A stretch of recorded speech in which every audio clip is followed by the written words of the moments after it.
em direto uma reação às medidas anunciadas ontem à noite pelo Primeiro-Ministro. Muito boa tarde, Sr. Bispo. Falta de lucidez nas medidas. Explique-nos porquê esta falta de lucidez. Por que diz isso?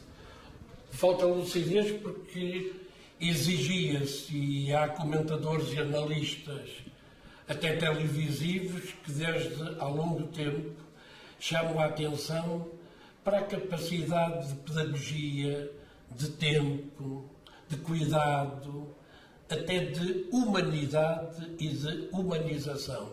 Se diz, vem aí um ciclone, é necessário ter um bocadinho cabeça para fazer a prevenção e respeitar aqueles que, de um momento para o outro, podem ser vítimas de pânico, malgrado dos exageros que se podem levantar. Mas, para mim, o pior é que a lucidez deveria ser relativamente aos cidadãos, a quem se fizeram um conjunto de promessas, não há impostos, vem aí o grande perigo, haverá talvez corte, é um período muito difícil, mas o que era necessário era dizer quais foram as razões pelas quais houve aquilo que chamou um desvio colossal. Não houve um desvio colossal, houve vários e vergonhosos desvios colossais. Na sua opinião, não estão explicados, suficientemente justificados? Não estão nada explicados, e nada se explica quando o dinheiro não nos custa a ganhar e nem nos custa tirar o dinheiro da vida dos outros.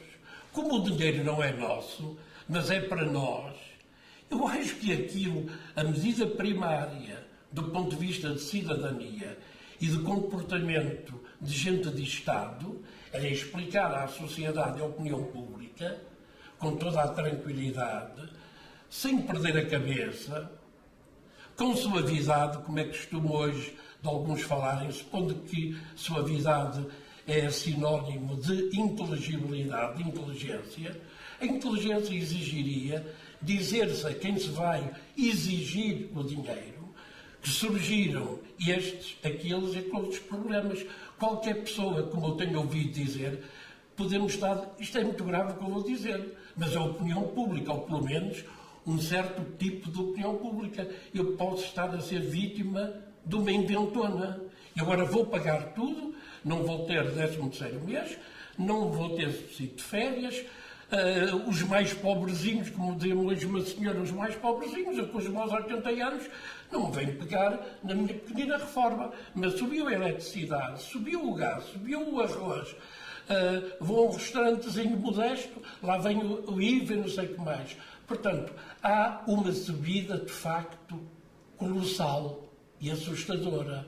E eu pergunto se é para isto que as pessoas querem usar o advérbio patrioticamente ao serviço de um povo. O patriotismo não é estar de joelhos diante dos fundamentalistas, e torno a dizer, digo isto com toda a tranquilidade, não é estar de joelhos enquanto fundamentalistas diante de gente que nos impõe um conjunto de direções. Não há diálogo. Não poderá haver uma renegociação da dívida de um dia para o outro, sem pedagogia, sem cuidado, sem dizer de onde é que vem, paga e não... Peço desculpa, e não bufas. Quer dizer, aquilo que eu devo dizer com respeitabilidade, patrioticamente, é o advérbio. Eu sou patriota para cortar. Eu sou patriota porque não alieno a minha cabeça. E é isto que deve ser dito ao Governo. O meu patriotismo, a minha colaboração, a minha lealdade com o meu país, com a gente do meu país, sobretudo a gente que não é defendida, apesar de se ter dito na primeira reunião da Assembleia da República, ninguém fica para trás. Chamem à televisão essas pessoas, os desafios. Tragam os tais vulneráveis, que é um adjetivo mais ou menos almofadado, para traduzir gente vilipendiada, agredida e oprimida. Hoje há opressão gravíssima em Portugal. Foi para isto que estas pessoas escolheram ser um governo de corpo inteiro, rap e direto. Digo mais ainda, se Francisco Sá Carneiro estivesse vivo, caía para o lado. E não sei quantas voltas ele não terá dado já nas suas alçadas no túmulo.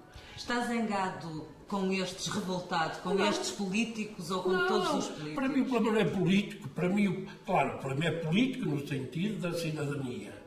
Não é, de forma alguma, um problema de partidos ou da aliança de partidos. Ficar-me muito mal, como bispo, entrar aqui num problema de luta ideológica ou partidária. Mas há uma coisa que é indiscutível, é que da política como governo da cidade ninguém me arredará a pé.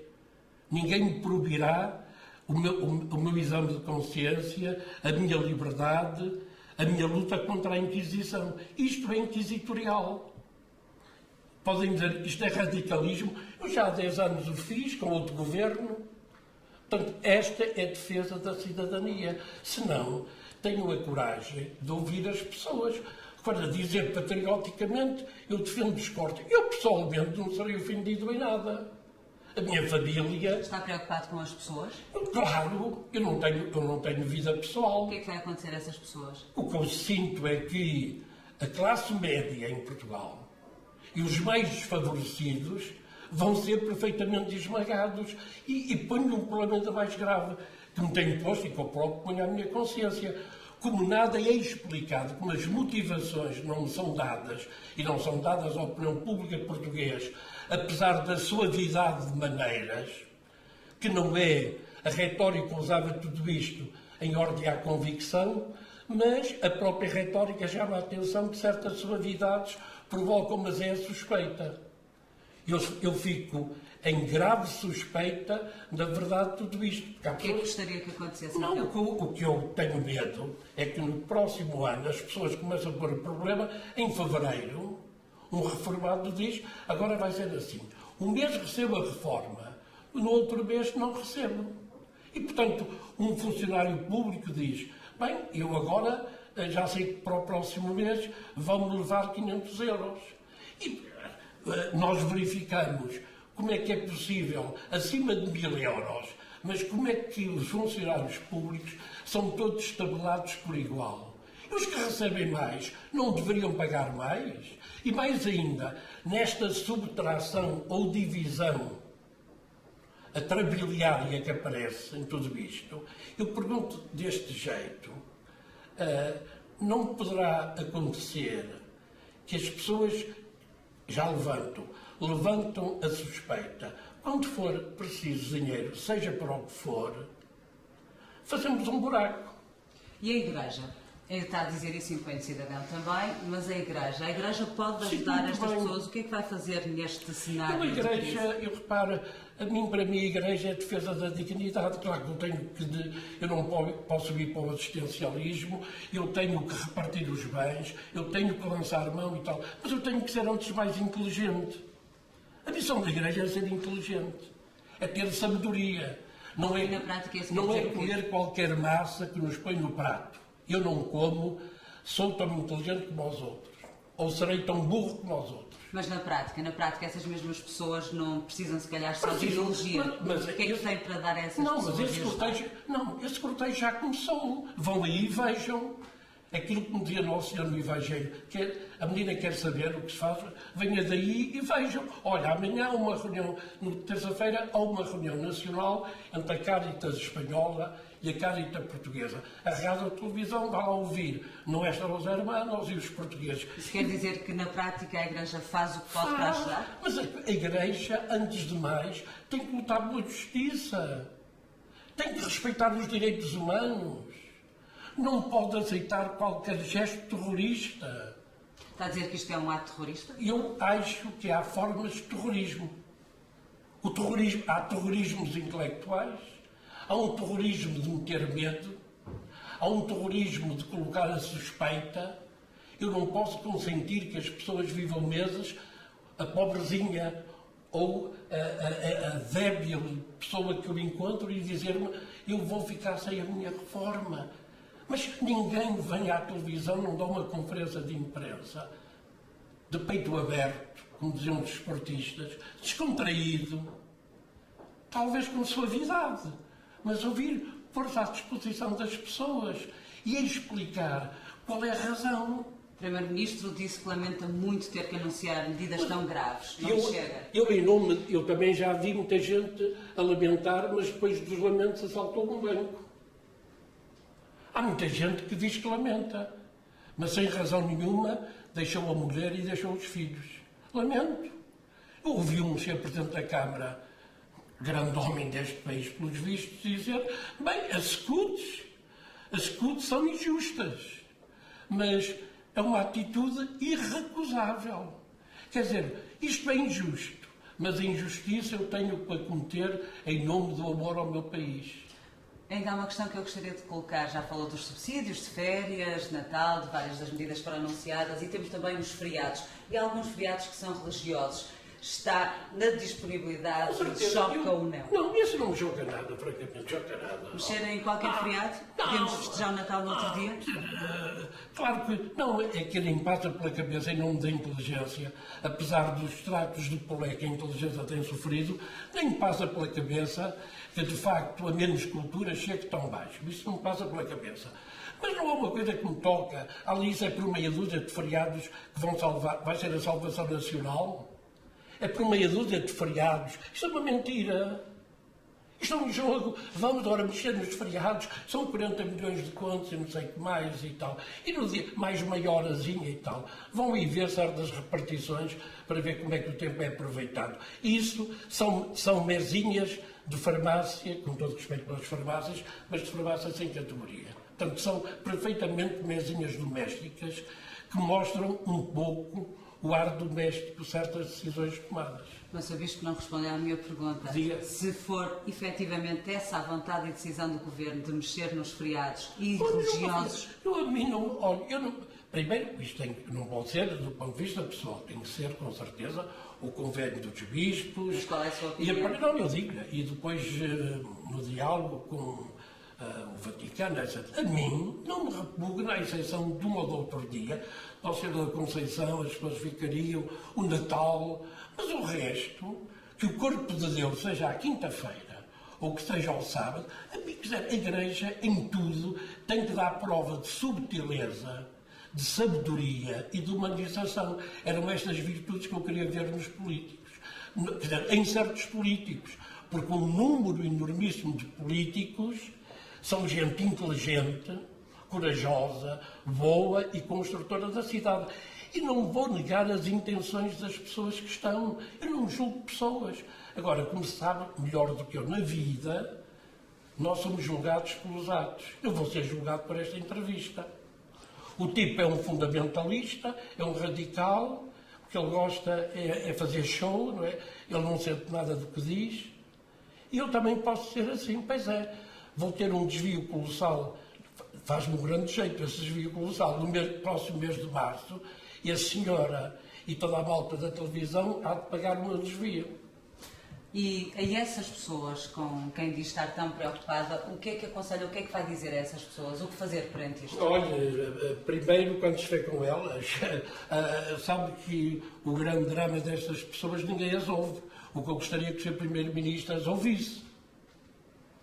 Andou aí pelo país fora, o que eu gostava era o Sr. Primeiro-Ministro e outros virem aqui tantas visitas pelos mercados, tantos almoços de carne e de batata, não é?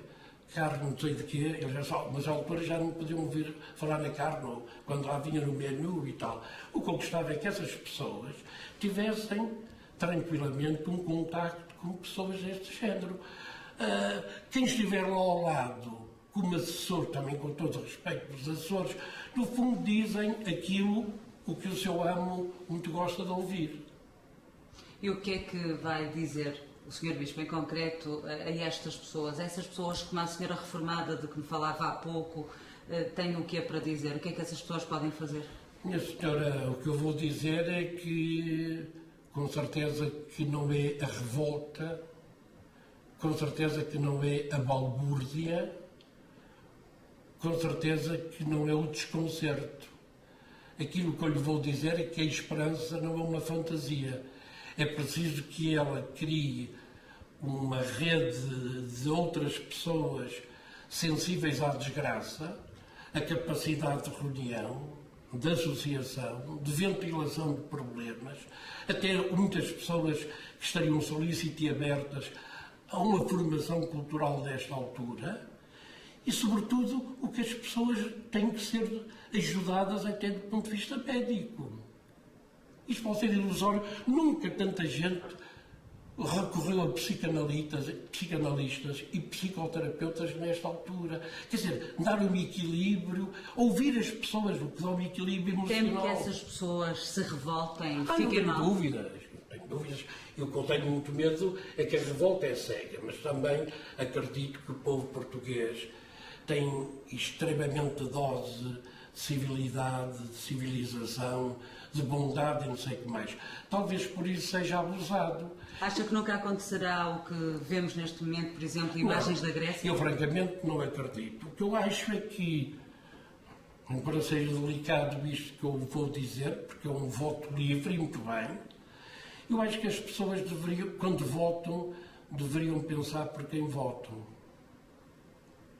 Mas agora não há eleições marcadas tão cedo. Daqui a 4 anos. O que eu acho é que as pessoas que votaram para este governo devem estar felicíssimas. Temos um governo... Está a criticar quem votou neste governo? Eu estou a avaliar, a julgar um facto, não estou a criticar. Nem estou a fazer ironia. Porque já falei com muitas dessas pessoas. Quer dizer, eu queria rigor, mas eu não queria aventura. Isto é uma aventura. Está a dizer que o Primeiro-Ministro é aventureiro? Eu estou a dizer que gestos destes e das pessoas corresponsáveis por este gesto são perfeitamente aventuras. Senão eu faço um desafio. Nós daqui a longos meses encontrar-nos aí na televisão para fazermos uma avaliação das medidas. O nós é quem? O seu bispo? Nós, eu estou sempre disposto para o diálogo e nunca para dogmas. Aquilo que eu digo não é imposição nem é dogmático. É a minha posição. Haverá outras posições, haverá outras pessoas que têm alternativas e posições, felizmente, estamos em democracia, não coincidentes com as minhas. Agora, eu fico muito feliz que me tenham chamado apenas por esta oportunidade. Mas pondera ou já ponderou dizer isso pessoalmente ao Primeiro-Ministro ou em nome da Igreja? Repare, eu não venho discutir para a praça pública, não devo, não me fica bem. Dizer o que eu posso fazer com o Sr. Primeiro-Ministro, o que é que eu lhe vou dizer, até porque nem tenho funções hoje na Conferência Episcopal para tais responsabilidades. Eu acho que da nossa parte, cada um medirá as suas responsabilidades. Se eu o encontrasse, dir-lhe-ia. E já que aparece uma pessoa no meio da rua com Vossa Excelência a entrevistar-me, eu tenho uma alternativa. Ou sou hipócrita, ou sou verdadeiro. Sendo verdadeiro, está muito zangado. Não estou zangado. Eu nunca me zango. Agora, eu digo as coisas com veemência. Quem me conhece sabe... O que é que mais o preocupa às pessoas, a situação do país? Isto não seria necessário, como disse o Primeiro-Ministro, para salvar o país? Repara, minha senhora, se eu ontem tive ouvido os vários canais, se pelo menos 3 dos seus colegas, em canais diferentes, disseram que o país estava em choque, não fui eu. Agora, eu também não como qualquer comida, não significa. Agora, tive uma manhã inteira para ouvir muita gente na rua, tive uma reunião com padres e com leigos, tive um almocinho simples também com essas pessoas e que vinham de vários pontos geográficos do norte e do sul do país e cada um era assim uma espécie. Não foi por causa disto, era um porta-voz, porque no fundo o tema de hoje é a desgraça em que caímos. Em algum momento acha que isto pode ser uma tentativa de salvação do país? Não, o que eu acho é que a salvação do país é que não pode ser o fundamentalismo da Troika. Eu acho que o dinheiro que nós pedimos a uma pessoa deve ser pago. Portanto, esse patriotismo eu tenho. Mas tenho também o patriotismo da razão, e a razão é sempre crítica. Eu acho que com as pessoas que nos emprestaram o dinheiro e para graves necessidades, quer dizer, eu pago em 10 anos, mas pago. Tenho honorabilidade, tenho honestidade, tenho honra. Agora as pessoas, desculpe-me a expressão, é o vai ou racha. Acha que as pessoas não vão aguentar, é? Eu acho que as pessoas Sabe que, no fundo, a natureza humana é capaz de tudo. Se eu dissesse a alguém que estava num campo de concentração, houve gente que aguentou um campo de concentração. E houve muita que morreu. E houve mártires que o foram e aguentaram. E, portanto, eu sei que vai haver escravos, vamos ter um coro de escravos e vamos ter mártires a aguentar. Mas muita gente não aguentará. E como ouvi dizer na primeira reunião do Parlamento, ninguém fica para trás. E houve uma senhora deputada que ousou, e muito bem, usar a palavra de João Paulo II. Precisamos defender a opção preferencial pelos mais vulneráveis. Acha que com estas medidas os mais pobres, os mais oprimidos, os trabalhadores de todas as classes que são, aqueles que viveram sempre uma vida de luta e de luto, estão a ser amados, os seus direitos estão a ser reconhecidos. Isto é perfeitamente atribuído. O que é que era preciso fazer então? Segue atentamente todas estas questões, claro que já percebemos. O que é que faria? Eu não sou político, eu reajo como cidadão. Eu diria, vamos falar. Há falta de diálogo também da Primeiro-Ministro? Isso é indiscutível. Vamos falar. Há uma Assembleia da República, ouço. Porquê é que nós não vamos falar? Porquê é que vamos para um clube? Claro que hoje a maioria tem que votar a maioria. Eu compreendo. E porquê é que nós não temos liberdade de consciência? Não pode haver liberdade de consciência. Eu não posso discordar. Eu tenho que votar numa certa direção. Repare, como é que me explica a dissonância entre o Sr. Presidente da República e o Sr. Primeiro-Ministro? Estamos a chegar a uma altura que, de facto, já estamos a chegar ao limite daquilo, do sacrifício. Qual é o limite do sacrifício? É morrer de fome. Também acha que o Primeiro-Ministro e o Presidente da República já não estão assim tão alinhados? Não, isso não julgo, não. Isso não tem nada que julgar, nem me interessa, francamente. Mas era isso que queria dizer agora mesmo? Não, isso não me interessa. A mim interessa umas coisas de fundo e são tricas de políticos, não me interessa nada. A mim o que me interessa são os dramas humanos. E isto é um drama, porque um diz o limite do sacrifício e depois anda ali sobre o arame, a gente já não sabe o sacrifício, não é? Houve tipos também que nas prisões da PIDE aguentaram aquilo que um santo não aguenta. Houve gente na PIDE que aguentou o que um santo. Olha, talvez sejam mais santos que outros que se dizem para aí santos. Portanto, a natureza humana tem uma capacidade de sobrevivência que, em situações de perigo, ultrapassa tudo aquilo que foi previsível. Quem estudar um bocadinho estas questões sabe que tudo isto está mais confirmado. Agora, o que eu fico escandalizado é, de um lado, coisadinho e tal, estamos a chegar, de um lado temos a mamã, do outro lado temos o papá. Não, eu gostava que houvesse, mas é uma só voz, que não houvesse retórica. Quem é a mamã e quem é o papá? Não sei, agora vem besta, olha, há sempre, em todos os casais há um que é mais benevolente, o outro tem que fazer o... O que é que quer dizer? O que é que quer dizer? Na tal sinceridade que falava há pouco. Não sou obrigado a sinceridade. Tem que haver aqui, pronto, um jogo, um puxa mais para um lado, outro, enfim, um joga mais a meio campo, outro joga mais avançada, mas as estratégias de futebol, essas as que eu conheço boas, são espertas e são eficazes. O que eu queria era, de facto, uma tática que desse resultado. E digo-lhe, eu não sei, é muito arriscado o que vou dizer, eu não sei se nós não estaremos a caminhar para um apocalipse now da Grécia. Obrigada. Uma reação aqui em direto a todas as medidas anunciadas ontem à noite pelo Primeiro-Ministro Pedro Passos Coelho. Januário Turgal Ferreira, Bispo das Forças Armadas, a fazer várias e pesadas críticas às palavras de Passos Coelho.